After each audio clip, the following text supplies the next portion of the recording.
Jadi di sini aku bakal jelasin project Android Studio di acara yang terbaru ini. Dimana ini aku udah buka Android Studio dan project yang udah aku buat sebelumnya.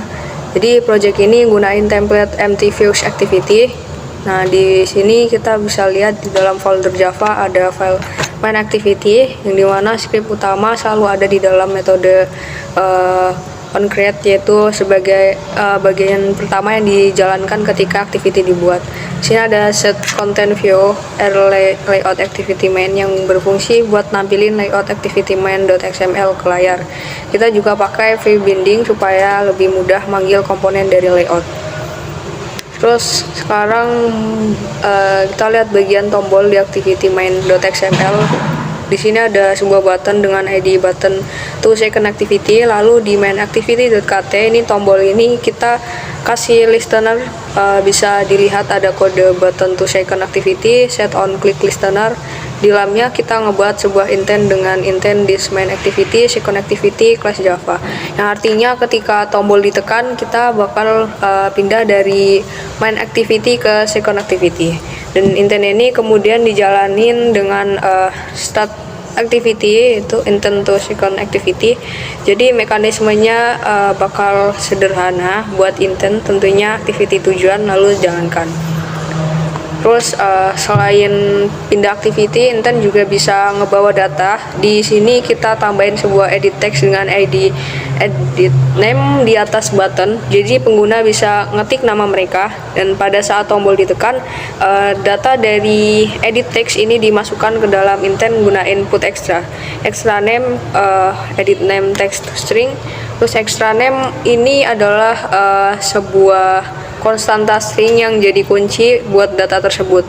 Jadi nanti di second activity data ini diterima dengan file name intent get string extra main activity extra name. Jadi data nama ini lalu ditampilkan di text view dengan ID text name. Jadi bisa dilihat selain navigasi, intent juga memungkinkan buat pengiriman data antar activity. Terus sekarang kita lanjut ke contoh implicit intent.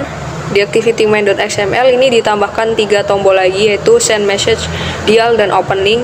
Dan ketiga tombol ini masing-masing punya fungsi yang berbeda tentunya.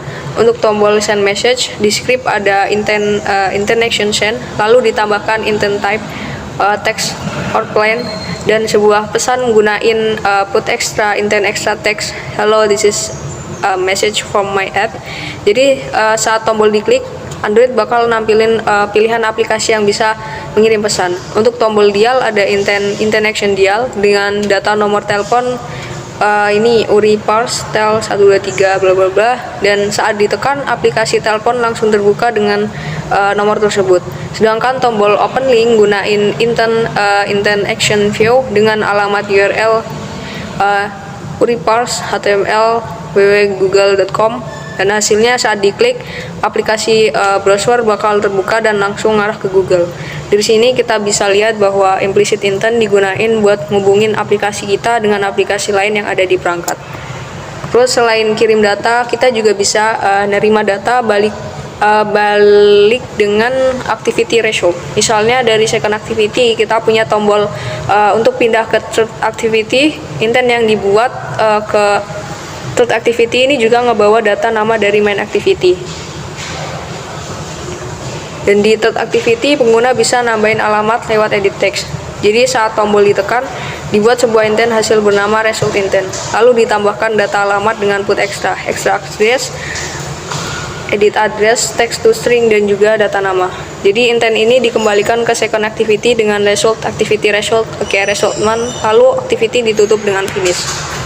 Lalu di second activity kita sudah nyiapin sebuah launcher gunain register for activity result. Launcher ini otomatis bakal nangkap data balik dari third activity. Jadi saat third activity selesai, data alamat dan nama akan diterima lalu ditampilkan ke text view. Dan dengan begitu kita bisa komunikasi dua arah antar activity, bukan hanya ngirim data satu arah. Lalu kalau semua script ini dijalankan, hasil akhirnya bakal ini tampilannya sebuah aplikasi sederhana yang punya beberapa fitur utama. Yang pertama ada tombol di main activity untuk pindah ke second Dan di sini pengguna bisa ketik nama, lalu nama itu bakal nampil di layar kedua. Dan dari second activity kita bisa lanjut ke third activity untuk nambahin alamat, dan alamat itu dikirim balik ke second activity lalu ditampilkan bersama nama. Dan selain itu ada juga 3 tombol implicit intent. Tombol send message membuka pilihan aplikasi buat ngirim teks. Tombol dial ngebuat aplikasi telepon dengan nomor yang sudah disiapkan, dan tombol open link buat buka browser langsung ke Google. Jadi secara keseluruhan aplikasi ini memperlihatkan cara berpindah antar layar, dan implicit intent, cara ngirim dan menerima data antar activity, cara ngubungin aplikasi kita dengan aplikasi lain lewat implicit intent, serta cara nerima data balik antar activity result.